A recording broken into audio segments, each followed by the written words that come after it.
व हसन उलाइका रफ़ीका। सदक़ल्लाहु मौलाना अज़ीम।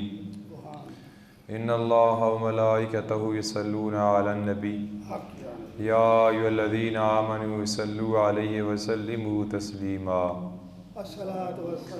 अस्सलातु वस्सलामु अलैका या सय्यदी या रसूल अल्लाह व अला आलिका व अस्हाबिका या रहमतल लिल आलमीन। अस्सलातु वस्सलामु अलैका या सय्यदी या रसूल अल्लाह व अला आलिका व अस्हाबिका या जद्दल हसन वल हुसैन या साहिबल जमाल व या सय्यदल बशर मिन वजहिकल मुनीर लक़द नुव्विरल कमर ला युमकिनु सनाउ कमा कान हक़्क़ुहु बाज़ अज़ खुदा बुज़ुर्ग तू ही किस्सा मुख्तसर।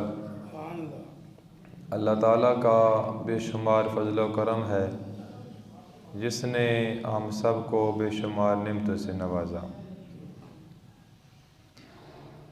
रबीउ सानी शरीफ का महीना और अमूमन मुआशरे में गौसे आज़म का महीना बड़ी 11वीं शरीफ का महीना इस नाम से मशहूर है। अल्लाह ताला ने कुरान करीम फ़ुरक़ान हमीद के इरशाद फरमाया फ़उलाइका मअल्लज़ीना अनअमल्लाहु अलैहिम, कि वो लोग जिन पर मैंने अपना इनाम किया है, फ़ज़ल किया है, करम किया है, ये 4 किस्म के लोग हैं। पहले नंबर पर फरमाया मिनन नबीयीन, कि अम्बिया अलैहिस्सलातु वस्सलाम पर अल्लाह फरमाता है मैंने अपना इनाम किया। व सिद्दीकीन, और सिद्दीकीन पर मैंने अपना इनाम किया। व शुहदा, और शुहदा पर। व सालिहीन, जो मेरे नेक बंदे हैं उन पर मैंने इनाम किया है। तो अब्दुल कादिर जिलानी अल हसनी वल हुसैनी रहमतुल्लाह ताला अलैह और आपके वालिद गिरामी हज़रत अबू सालेह, ये वो लोग हैं कि जिन पर अल्लाह ने अपना इनाम किया है। आपने सैकड़ों बार सुना, हर साल एक बार तो ये उन्वान आपके सामने आता है कि आपके वालिद गिरामी कितने नेक थे, कितने मुत्तकी थे, परहेज़गार थे, कि आपको भूख ने सताया। जब इंसान को भूख लगती है तो फिर ये नहीं देखता कि ये रोटी है या ये कोई ना कोई चीज़ खाने वाली मिले जिसके साथ मैं अपनी भूख को मिटा सकूं। आप एक दरिया के किनारे पर बैठे हैं, अल्लाह अल्लाह कर रहे हैं, अल्लाह का ज़िक्र कर रहे हैं। ये ज़िक्र भी ऐसे नहीं होता कि जो चाहे वो अल्लाह रसूल का ज़िक्र करे, नहीं। बाबा फरीद गंज शकर रहमतुल्लाह ताला अलैह लोगों को समझाने के लिए, मोटिवेट करने के लिए आपने बयान फरमाया कि लैला और मजनू का वाक़या, कि मजनू का नाम कोई मजनू नहीं है, इसका नाम कैस है। ये बड़ा पढ़ा लिखा बंदा था, बड़ा अक्लमंद, बड़ा दना आदमी था। बाद रवायात के अंदर यहाँ तक आता है कि ये लक़ब कैस को इमाम हसन मुज्तबा रज़ी अल्लाह ताला अन्हु ने दिया। यहाँ तक रवायात के अंदर आता है। बहरहाल जिस दौर में भी था, पढ़ा लिखा आदमी था। और ये लैला, लैला का नाम भी लैला नहीं है, ये काली थी, रंग की काली थी। तो जब एक बादशाह को पता चला कि जनाब ये कैस अक्लमंद और दना आदमी होकर एक औरत को अपना दिल दे बैठा है, वो कौन सी औरत है, मेरे सामने तो लाओ। जब औरत को सामने लाया गया तो बादशाह हैरान होकर कहता है और इस औरत की खातिर वो अपना दिल दे बैठा, इस औरत की खातिर कोई हुस्न व जमाल तो इसका नहीं है। तो लैला ने कहा बादशाह अगर मुझे देखना है तो अपनी आँखों से न देख, मजनू की आँखों से देख, फिर तुझे पता चले कि मेरा जमाल है या नहीं है। तो जिसने अल्लाह के महबूब अलैहिस्सलातु वस्सलाम का जमाल देखना और समझना है वो निगाह सिद्दीक़ अकबर से पूछे, वो निगाह फ़ारूक़ आज़म से पूछे, वो निगाह उस्मान गनी ज़ुन्नूरैन और मौला मुशरिक़ कुशा की निगाह से पूछे कि जमाल मोहम्मद कितना था। बहरहाल बात अर्ज़ करने का मकसद सिर्फ़ और सिर्फ ये है, वाक़या सुनाने का आपको जो सुनाने लगा हूँ कि लैला चूरी भेजती थी तो एक मजनू बना, 2 बने, 4 बन गए, 7 बन गए। और एक कहता है मैं मजनू हूँ, दूसरा कहता है मैं मजनू हूँ। अमूमन हम माशरे में एक दूसरे को कहते हैं ये तो चूरी खाने वाले मजनू हैं। जब लैला बीमार हो गई तो उसको खून की ज़रूरत पड़ी। एक से मांगा, उसने कहा मेरे अंदर तो वैसे ही खून कम है। दूसरे ने कहा मेरा तो ग्रुप ही नहीं मिलता। अब ये बात बाबा फरीद अपनी किताब में लिख रहे हैं भाई, मैं अपनी तरफ से नहीं बयान कर रहा, मैं सिर्फ आपको सुना रहा हूँ। जिसने चूरी नहीं खाई थी कैस ने, इसने बोतलों पे बोतलें लुटा दी। जब लैला सेहतयाब हो गई, इसने शुक्राने के तौर पर लंगर का एहतमाम किया, लोगों में तकसीम किया। एक कतार लग गई, जो भी प्याला आगे करता लैला लंगर डाल देती, दूसरा करता लैला लंगर डाल देती। जब बात कैस की आई, मजनू की आई, उसने प्याला आगे किया तो लैला ने हाथ मार के उसका प्याला हवा के अंदर उछाल दिया और जब वो ज़मीन पर गिरा तो टुकड़े टुकड़े हो गए। और मजनू की अजीब कैफियत है कि मजनू उन ठीकरियों को, उन टुकड़ों को चूम के अपनी आंखों पे लगा रहा है। किसी ने कहा इतने भरे में इंसल्ट तेरी हो गई, और भरे मजमे में इंसल्ट, इतनी बेइज्जती, और तू फिर भी बड़ा अजीब बंदा है कि ठीकरियों को उठा के चूम के आंखों पे लगा रहा है। ये बात बाबा फरीद की है, और बाबा फरीद को आम बंदे का नाम नहीं है, ये बहुत बड़ी हस्ती है। बाबा फरीद गंजे शकर रहमतुल्लाह ताला अलैह, जिनका दरबार ऐसे नहीं तमीर हुआ जो आपके दरबार पे ईंटें लगी हैं। 300 हुफ़ाज़े किराम थे, एक ईंट सामने रखी जाती, पूरा कुरान पाक पढ़ के फूंक मारते तो वो ईंट मिस्त्री लगाता, फिर दूसरी रखी जाती तो वो 300 हुफ़ाज़े किराम वो पढ़ के पूरा कुरान फूंक मारते, फिर दूसरी ईंट लगाई जाती। इस तरह बाबा फरीद गंज शकर रहमतुल्लाह ताला अलैह का रोज़ा मुबारक तमीर किया गया। तो मजनू ने कहा लोगों, आप ये देख रहे हो कि लैला ने मेरे प्याले को तोड़ दिया है। मैं कहता हूँ कि प्याले सैकड़ों थे, हज़ारों थे, लेकिन लैला ने तोड़ने के लिए मेरे प्याले का इंतखाब किया। बाबा फरीद फरमाते हैं अल्लाह की मखलूक अरबों खरबों में है, लेकिन ज़िक्र खुदा और ज़िक्र मुस्तफ़ा के लिए अल्लाह अपने बंदों का इंतखाब कर लेता है। जिनका अल्लाह इंतखाब करता है वो ज़िक्र खुदा भी करते हैं, ज़िक्र मुस्तफ़ा भी करते हैं। बंदा कोई नहीं होता भाई, मैं नहीं करता, और तू कौन होता है, तुझे कहा किसने है कि तू ज़िक्र कर। अल्लाह ने ये याद फरमा दिया होता है इन्नल्लाह व मलाइकतहु युसल्लूना अलन नबी, कि मैं और मेरे फरिश्ते मेरे महबूब पर सलातो सलाम पढ़ते हैं। या अय्युहन्नास, ऐ लोगो तुम भी पढ़ा करो। ये नहीं फरमाया, फरमाया या अय्युहल्लज़ीना आमनू, कैद लगा दी कि जो साहिब ईमान हैं, जो ईमान वाले हो, वो मेरी महबूब की ज़ात पे दुरूद सलाम पढ़ा करो। सबको तो हुक्म ही नहीं दिया। अल्लाह ने नहीं फरमाया नबी की जो बीवियाँ हैं, अज़वाज हैं, वो सब की माएँ हैं, नहीं फरमाया। फरमाया वह अज़वाजुहु उम्महातुहुम, वो मोमिनों की माएँ हैं। बस जब मोमिन है उसकी माँ हज़रत आयशा सिद्दीक़ा है, उसकी माँ हज़रत हफ्सा है, हज़रत मैमूना है। भाई बात करने का मकसद यह है कि अल्लाह ने कैद लगा दी है, सबको उसमें शामिल नहीं किया। तो बाबा जी को जब भूख ने सताया तो बाबा जी ने क्या किया, दरिया के किनारे वो तैरता हुआ सेब आया। जब आपके करीब से गुज़रा तो आपने वो पानी से उठा के खा लिया। वो सेब खाने के बाद आपको ख्याल आया कि सेब तो खा लिया है और सेब के मालिक से मैंने पूछा नहीं है। अगर क़यामत के दिन मुझसे इस सवाल इस सेब के बारे में होगा तो मैं जवाब क्या दूंगा। परेशान हो गए। जिस तरफ से वो नहर वो दरिया आ रहा था, आप चलना शुरू हो गए।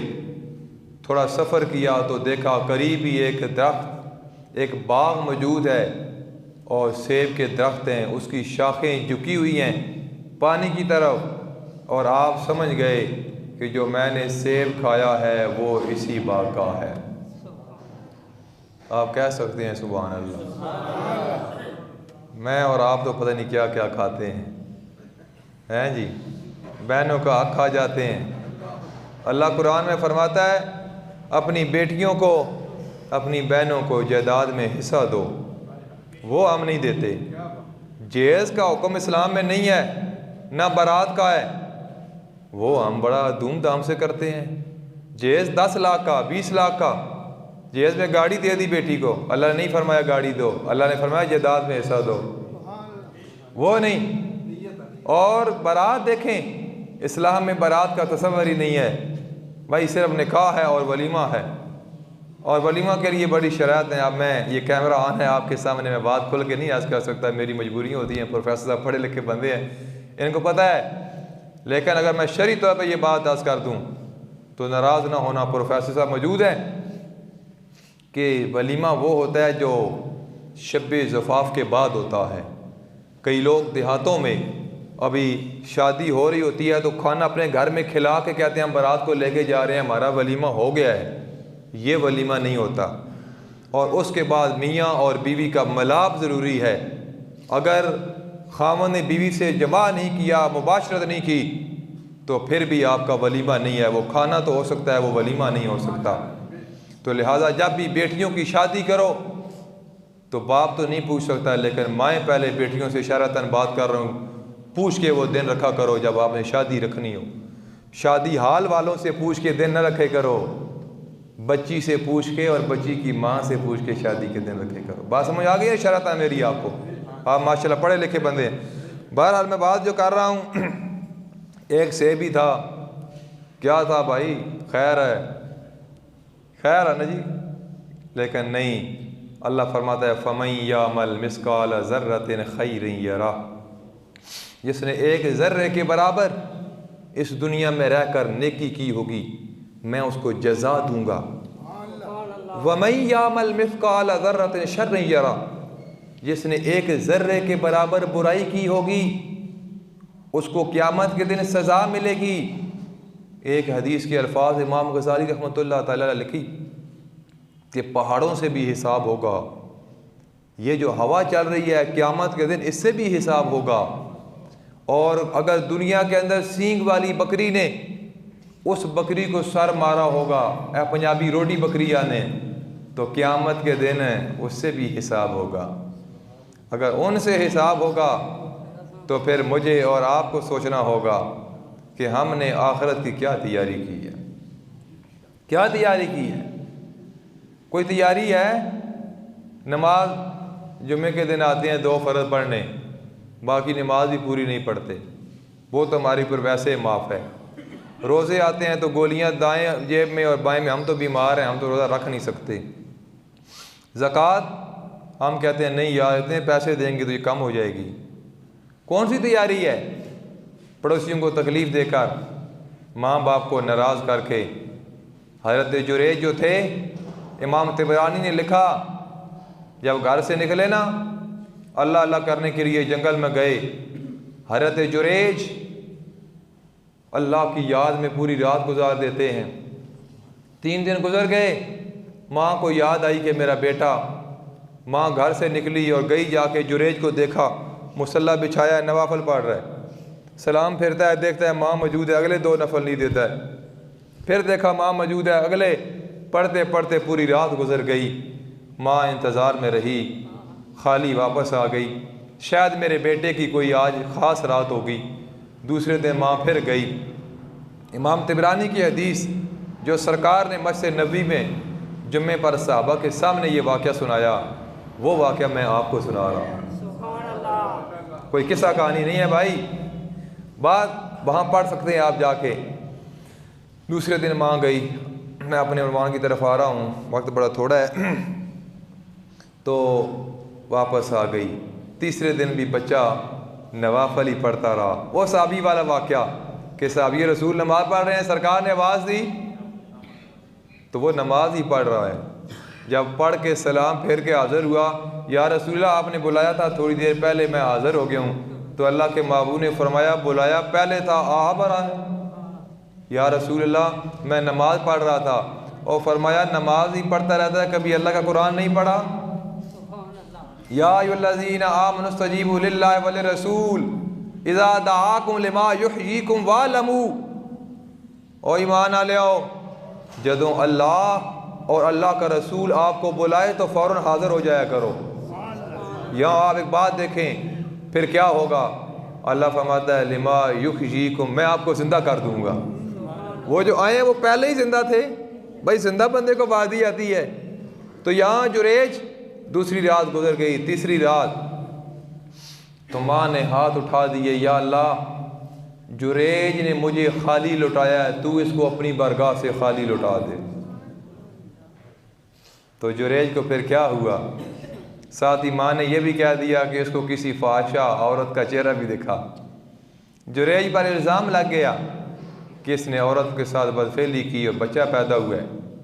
इमाम बुखारी ने लिखा, फिर जब जुरेज के हुजरे को आग लगा दी गई, बादशाह ने लगा दी, तो जुरेज बाहर निकल के पूछता है, और मेरा कसूर क्या है? तो लोगों ने कहा, भाई ज़ना करके पूछते हो, कसूर क्या है? उसने कहा, नहीं अब मुझे बात समझ आई, ये कहो ज़ना करके नहीं, जो माँ की बेअदबी करे उसकी सज़ा ये है। अब अल्लाह ने हुक्म फरमाया, जुरेज इस बच्चे की तरफ उंगली करो, इशारा करो, ये बच्चा खुद बताएगा मेरा बाप कौन है। तो ये बड़ा मुश्किल लम्हा है भाई। गौसे आज़म अब्दुल कादिर जिलानी, सिर्फ 11वीं खाना आसान काम है भाई। ताज़ा ताज़ा चावल पके होते हैं, बिरयानी पकी होती है, हमें क्या लगे, लेकिन उनकी सीरत पर अमल करना ये बहुत मुश्किल काम है। जो अब गौसे आज़म को माने, 11वीं को माने, तो वो रिज़्क़ हलाल कमाए और अपने बच्चों को भी खिलाए।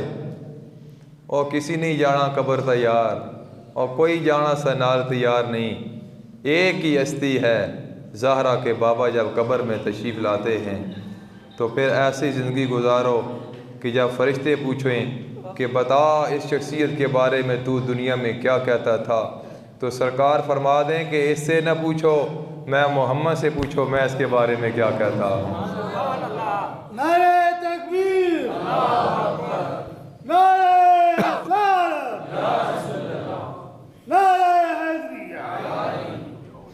गए तो देखा एक बाबा बैठा हुआ है, बाबा जी ये सेब मैंने खाया है, मुझे माफ़ कर दें। बाबा जी समझ गए कि एक सेब खा के इतना सफ़र करके माफ़ी मांगने वाला कोई आम नौजवान नहीं है। तो क्या कहा कि एक शर्त है कि 12 साल मेरे बाग की रखवाली करनी पड़ेगी, मैं आपको एक सेब माफ़ कर दूंगा।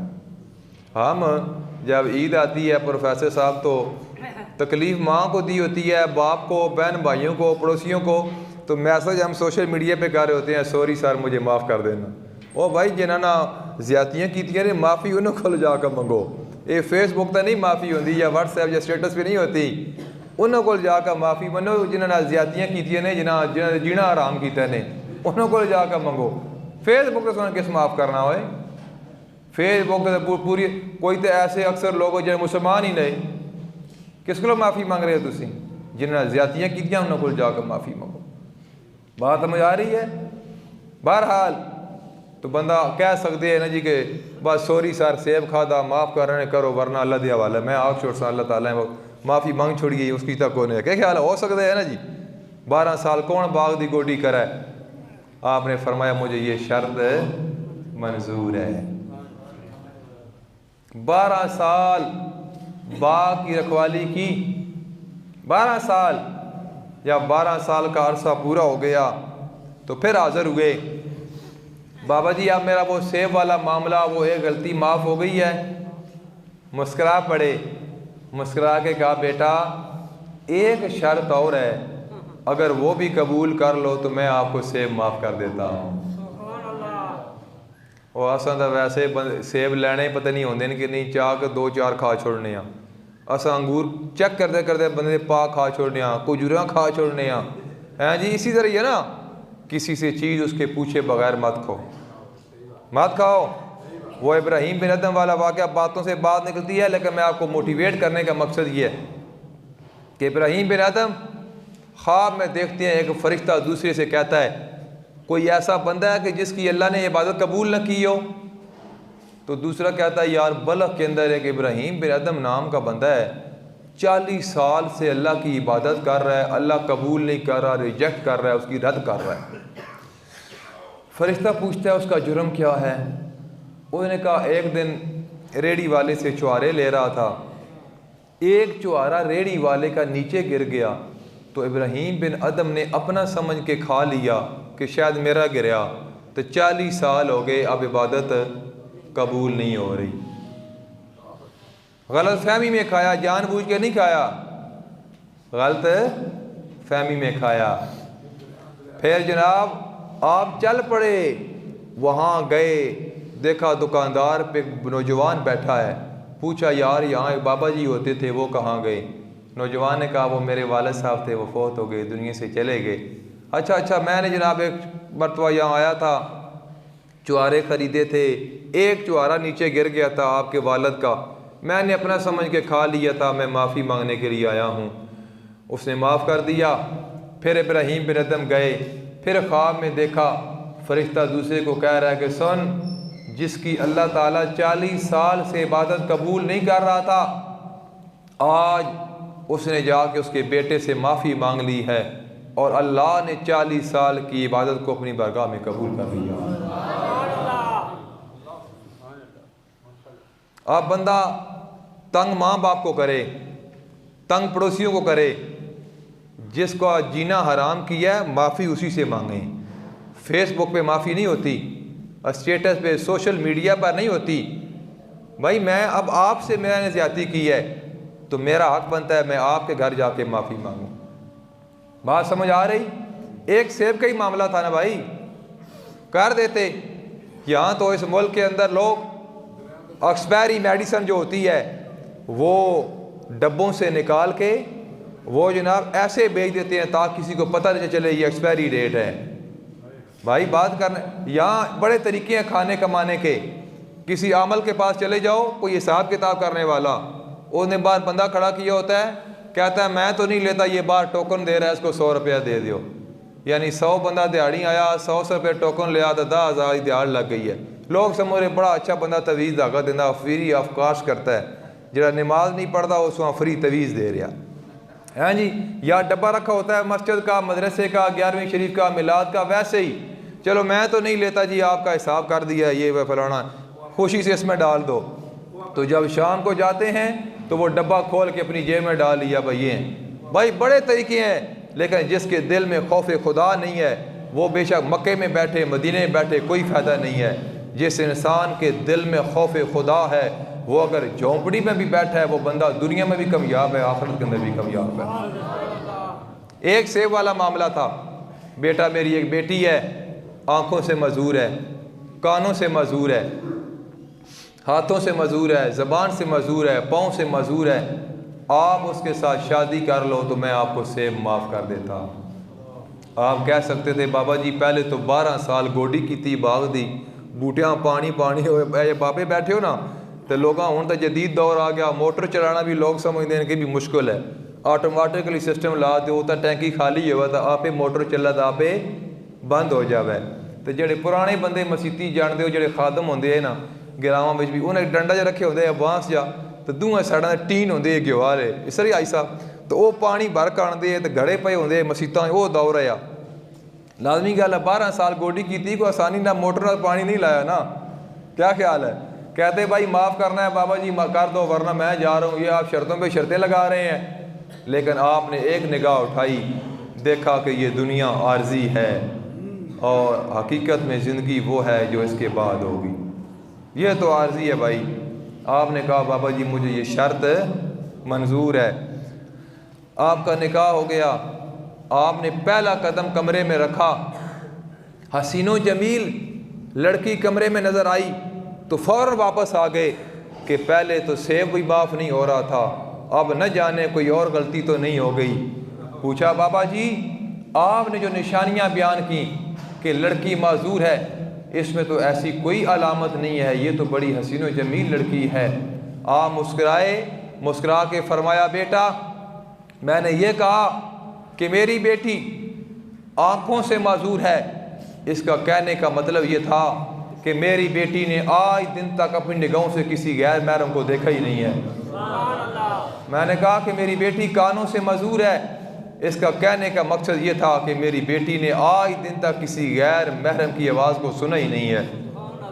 और मैंने ये कहा कि मेरी बेटी ज़बान से माजूर है, इसका कहने का मकसद ये था या तो ये बेटी कुरान पाक की तिलावत करती है या ज़हरा के बाबा पे दुरूद व सलाम पढ़ती रहती है। और मैंने कहा कि मेरी बेटी पाँव से माजूर है, आज दिन तक मेरी बेटी ने अपने घर की चारदीवारी के बाहर कदम ही नहीं रखा। तो मुझे बताओ जिस अब्दुल कादिर जिलानी का बाप इतना नेक हो, जिस अब्दुल कादिर जिलानी की माँ इतनी नेक हो, फिर बेटा गौसे आज़म जैसा क्यों ना पैदा हो। नारे तकबीर, नारे रिसालत, नारे हैदरी, फिर बेटा नारे गौसिया, फिर गौसे आज़म अब्दुल कादिर जिलानी आप जैसा बेटा क्यों ना पैदा हो।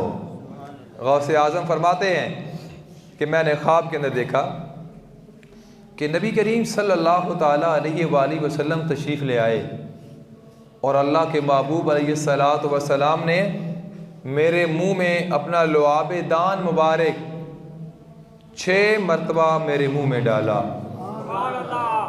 जब अल्लाह के महबूब अलैहिस्सलातु वस्सलाम वापस तशरीफ़ ले गए तो मौला मुशफ़िक़ कुशा रज़ी अल्लाह ताला अन्हु आए और हज़रत अली मुर्तज़ा रज़ी अल्लाह ताला अन्हु आके 5 मरतबा अपना लुआब दान मुबारक मेरे मुंह में डाला।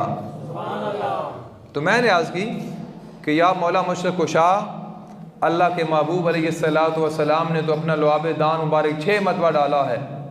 तो आपने मुस्कुरा के फरमाया मुझे पता है ये अल्लाह के महबूब का एहतराम है कि मैंने 5 मरतबा अपना लुआब दान मुबारक आपके मुंह में डाला है। ऐसे नहीं है भाई गौसे आज़म अब्दुल कादिर जिलानी, ऐसे रौनक मेला नहीं लगा हुआ, ना अमीरां दे ना वजीरां दे, दिए सदा बलदे फ़कीरां दे, जिन्हें इश्क नमाज़ां पढ़ियाँ वो कभी भी नहीं मरदे। एक नमाज होती है ना, ये मैं और आप पढ़ रहे हैं, ये नमाज है भाई, शरायत है। क्या शरायत है भाई? कपड़े पाक हो, जगह पाक हो, किबले की तरफ मुंह हो, ठीक है भाई, शर्मगाह का ढापा होना नाफ से लेके घुटनों तक, फिर फ़राइज़ हैं जी, तकबीर तरीमा है, क़याम है, रुकू है, सुजूद है, आखिरी तशहुद है, तहियात है। ये एक नमाज है, ये नमाज की शरायत है। एक नमाज इश्क है जो मैदान करबला में हुसैन इब्न अली ने अदा की है। वो नमाज इश्क है कि सजदे नीचे सजदा है, ऊपर तलवारें हैं, नेज़े हैं, भाले हैं, लेकिन एक ही सजदा करके आपने लोगों को बता दिया, लोगों 2 चीज़ें याद रखना। एक, जब मेरे बाप अली शहीद हुए थे तो पहले सजदे में शहीद हो गए थे, दूसरा बाकी था जो मेरे वालिद का सजदा बाकी था, आज हुसैन वो नमाज वाला सजदा मैदान करबला में पूरा कर रहा है। फिर वो सजदा करके या अल्लाह अगर तू इसी के अंदर राज़ी है तो हुसैन इसी के अंदर राज़ी है। ये नमाज इश्क है, ये नमाज इश्क है भाई। तो जिन्हें इश्क नमाज़ां पढ़ियाँ वो कभी भी नहीं मरते। जिन्होंने अल्लाह रसूल का जिक्र किया है आज उनका जिक्र आज भी हो रहा है। और गौसे आज़म अब्दुल कादिर जिलानी कितना अरसा हो गया भाई दुनिया से गए, लेकिन दाता अली उजवेरी पहले गए हैं। बात समझ आ रही है आपको? दाता अली उजवेरी पहले गए हैं। गौसे आज़म अब्दुल कादिर जिलानी, आपने मकाम लोगों को बयान फरमाया दात अली हुजवेरी का। फरमाया अगर मैं, हालांकि आपका फरमान है ना कि मेरा कदम हर वली की गर्दन पर है, इसके बावजूद फरमाया अगर मैं दाता अली हुजवेरी के दौर में होता तो मैं उनका मुरीद होता। अगर मैं दाता अली हुजवेरी के दौर में होता।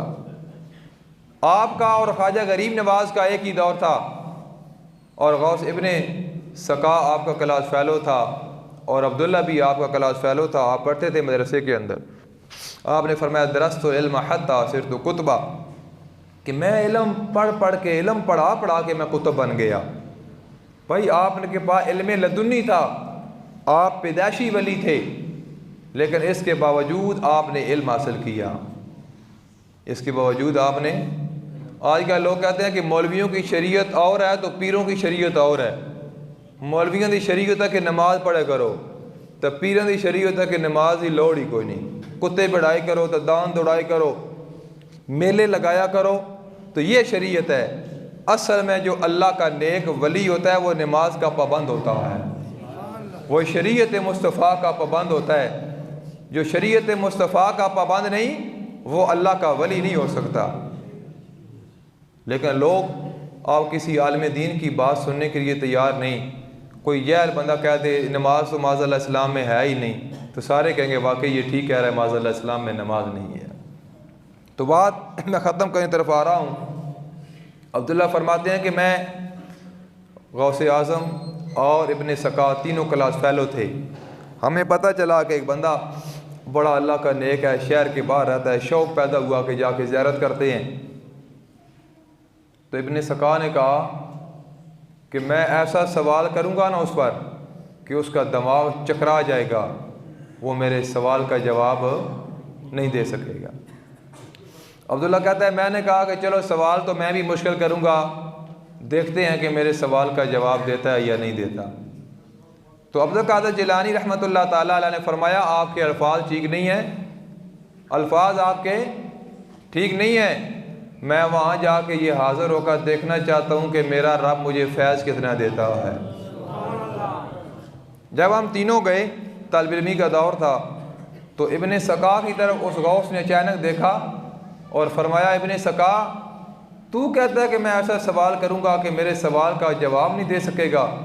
तेरा सवाल ये है और उसका जवाब ये है, और मैं देख रहा हूँ तेरे जिस्म में आग के शोले निकल रहे हैं। फिर उन्होंने, अब्दुल्ला कहते हैं, मेरी तरफ देखा और कहा अब्दुल्ला तू कहता है सवाल मुश्किल करूँगा, तेरा सवाल ये है और उसका जवाब ये है। मैं देख रहा हूँ कि दुनिया तेरी कानों की लो तक पहुँच चुकी है। फिर उन्होंने अब्दुल कादिर जिलानी आपको सीने के साथ लगाया, फरमाया बेटा मैं अपनी आँखों के साथ देख रहा हूँ आप बगदाद के मिंबर पे बैठ के कादमी हाजा अला रकाबत कुल्ली वली जिल्ला का ऐलान कर रहे हैं कि मेरा कदम हर वली की गर्दन पर है और तमाम औलिया अल्लाह आपके सामने अपनी गर्दनों को झुका रहे हैं। अब्दुल्ला कहते हैं वाकई ऐसा हुआ। वाकई इब्ने सका बड़ा मुनाज़र आदमी था, बड़ा इल्म था। भाई बात सिर्फ इल्म की नहीं होती, बात अदब और एहतराम की होती है। उस PhD को मैं क्या करूं, उस MSc को या CA को मैं क्या करूं कि जिसका बाप अपने बेटे के साथ गुफ्तगू करते हुए डरे, माँ डरे कि पता नहीं यार मैं बात करना चाहती हूँ लेकिन मेरे बेटे का मूड ठीक नहीं है, मेरा बेटा नाराज़ ना हो जाए। ये एक दीन का फिसान है कि बेटा दीन का इल्म पढ़ जाए। दुनिया का पढ़े तो माँ बाप नाराज़ देख के डरता है यार अब बच्चा नाराज़ ना हो जाए, लेकिन जिसने दीन पढ़ा हो तो औलाद डरती है कहीं माँ बाप नाराज़ ना हो जाए। क्या ख्याल है? तो उस बच्ची की तबीयत को, उस इल्म को मैं क्या करूं जिसके सर पे दुपट्टा ना रहा।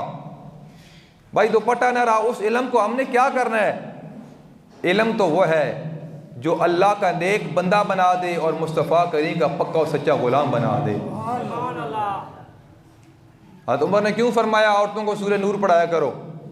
किस किस बंदे ने अमल किया है फ़ारूक आज़म के इस फरमान पर? नारे तो सारे मारते हैं। किस किस ने अपनी बच्ची को सूरह नूर की तालीम दी है? वैसे मैं एक बात अर्ज़ कर रहा हूँ, तो गौसे आज़म अब्दुल कादिर जिलानी आपने अदब किया, इब्ने सका मुनाजरा किया, बड़े बड़े पादरियों को शिकस्त दे दी। जब अचानक उसकी बादशाह की बच्ची पर निगाह पड़ी तो इब्ने सका आशिक हो गया, इसका निकाह मेरे साथ कर दो। तो बादशाह ने कहा इस्लाम को छोड़ दो, मैं आपका निकाह कर देता हूँ। उसने माज़अल्लाह फ़ौरन इस्लाम को छोड़ दिया। उसका निकाह बादशाह की बेटी के साथ हो गया।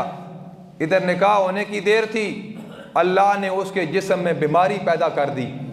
बादशाह ने महल से उठवा के बाहर कूड़े के ढेर पे फेंक दिया। अब जो भी गुजरता कोई ना कोई बात करता, तज्जिया करता, तो वो कहता भाई इस तरह कहो कि जो अल्लाह वालों की बेअदबी करे उसकी सज़ा ये है। मैंने कहा था भाई मैं ऐसा सवाल करूँगा कि चकरा जाएगा। ओ गुलाम मोहम्मद गोठवी 6 फुट कद इतना वड्डा मौलवी गोला शरीफ आए सुन तो इतनी सवालों की जवाबों की लिस्ट बना के पीर मेरी शाह साहब को इल्म लदुन्नी है, मैं ये भी सवाल करना ये भी करना, मैं तकना कि बाबा किस तरह जवाब देता। तो जो ही जनाब सामने आए तो बाबे रो एक निगाह पाई ना तो मौली साहब को इल्म ही सारा वापस ले लिया। हैं जी हाथ जोड़े और बाबा जी मेरा इल्म वापस कर दो, खुदा की कसम एक सवाल भी ना करता। तो पीर मेरे शाह साहब ने इल्म वापस कर दिया। तो गुलाम मोहम्मद गोठवी सारी ज़िंदगी लोटा उठा के आपकी खिदमत करते रहे। भाई अल्लाह वाले की बेअदबी नहीं करनी चाहिए। तो अब्दुल्ला कहता है मैं तो वज़ीर बन गया, वाकई मेरी बेअदबी कम थी, दुनिया मेरे कानों की लौ तक आई लेकिन मैं बच गया, बेअदबी कम थी। और गौसे आज़म को तो मैंने अपनी आँखों के साथ देखा कि आपने बगदाद के मिंबर पे फरमाया कादमी हाजा अला रकाबत कुल्ले वलीयिल्लाह, और ख्वाजा गरीब नवाज तो पहाड़ों में मौजूद थे। आपने वहाँ सर झुका के कहा ए गौसे आज़म आपका कदम मेरी गर्दन पर भी है और मेरी आँखों पर भी है। ऐसे नहीं गौसे पाक कि आज उनका ज़िक्र जारी और सारी है, आज तक नहीं ये क़यामत की सुबह तक जारी और सारी रहेगा। कोई वली उस वक्त तक वली नहीं बन सकता जब तक गौसे आज़म को न माने। सिर्फ गौसे आज़म को नहीं, कोई वली उस वक्त तक वली नहीं बन सकता जब तक मौला अली को न माने। बात समझ आ गई? तो ये मैंने इख्तिसार के साथ बड़ा शॉर्टकट करके मैंने अर्ज़ किया कि दुनिया देखें भाई ये आज है और कल नहीं है, ना इसने मेरे साथ जाना है ना इसने आपके साथ जाना है। सरकार ने फरमाया दुनिया जीफतन व तालिबुहा किलाबुन, कि दुनिया एक मुर्दार है, इसके चाहने वाले कुत्ते हैं। जब से अल्लाह ने दुनिया बनाई है अल्लाह ने एक बार भी तवज्जो के साथ को देखा ही नहीं है। अगर इस दुनिया की कीमत एक मच्छर के पर के बराबर भी अल्लाह के नज़दीक होती, अल्लाह किसी काफिर को पानी का एक घूंट न देता। जिन पर जुल्म होता है, आप फ़लस्तीन में हालात देखें। सरकार ने फरमाया, अबू हुरैरा बात ख़त्म कर रहा हूँ, कि वक्त आएगा कि यहूद नसारा आप पर ऐसे टूट पड़ेंगे कि जैसे दस्तरखान पे खाना लगा हो तो लोग टूट पड़ते हैं, और बल्कि दावत भी देंगे दाएं बाएं वालों को। तो आज की अल्लाह के महबूब क्या वजह है? उस वक्त हम तादाद में थोड़े होंगे। फरमाया नहीं, तादाद में तो आप बड़े होंगे, बहुत ज़्यादा तादाद होगी। आज 2 अरब मुसलमान है दुनिया पर, 2 अरब, लेकिन आपके दिलों में अल्लाह वहन डाल देगा। हज़रत सुफ़ान फरमाते हैं कि मैंने आज की अल्लाह के महबूब ये वहन क्या होता है? अल्लाह के महबूब ने फरमाया कि आपके लोगों के जो दिल है ना उनमें दुनिया की मोहब्बत पैदा हो जाएगी, आप दुनियादार बन जाओगे। एक लम्हे के लिए सोचो भाई, जहाँ बच्चे अल्लाह ना करे, आज मैं और आप देख रहे हैं सोशल मीडिया पे वीडियो, यकीन माने पूरी वीडियो देखने नहीं होती, कि एक हमला औरत उसका बच्चे के टुकड़े वो दिखा रहे हैं हाथ पे रख के कि यार ये कफ़ीयत है, ये हमारी माएँ और बहनें नहीं हैं। आज बैतुल मुक़द्दस पुकार रहा है मुसलमानों को। मैंने पूछा साहबी अर्ज़ कहता है अल्लाह के महबूब से, या रसूल सबसे पहले मस्जिद कौन सी बनी गई? तो फरमाया मस्जिद हराम और मस्जिद अक्सा, ये 2 मसाजिद ऐसी हैं दुनिया में सबसे पहले तमीर हुई, इनका मकाम है। आप बच्चे देखें, छोटे छोटे बच्चे, और एक बच्ची वो दुनिया से जा रही है और छोटा बच्चा उन लोगों की तरबियत देखें, अपनी बहन को कलमा शहादत पढ़ा रहा है। और भाई दुनिया से तो जाना है, 1000 साल रह के भी जाना है, पता नहीं मैं केड़े चौके मरवई ना, तुसा केड़े रोड तक मरवई ना, लेकिन जो मौत उनकी शहादत की मौत है, इंशाअल्लाह ये खून रेगा नहीं आएगा। एक वक्त आएगा, सरकार ने फरमाया कि पत्थर और दरख्त भी बोल के बताएगा कि मेरे पीछे यहूदी छुपा हुआ है, इसका सर कलम करो। तो इंशाअल्लाह इस मुल्क के अंदर भी निज़ाम मुस्तफ़ा का नाफिज होगा, और इंशाअल्लाह का वक्त आएगा जब पूरी दुनिया पर मशरक़ से मगरब, शुमाल से जनूब, ताजदार ख़त्म नबूवत के नारे इंशाअल्लाह हर तरफ नज़र आएंगे इंशाअल्लाह। इंसान को नाउमीद नहीं होना चाहिए, वो रब है जो चाहे वो कर सकता है, लेकिन मैं और आप बस एक मजम्मत कर सकते हैं, एक उनके लिए दुआ कर सकते हैं, हमारे बस में और कुछ भी नहीं है, लेकिन दुआ ज़रूर करेंगे जुमे पर।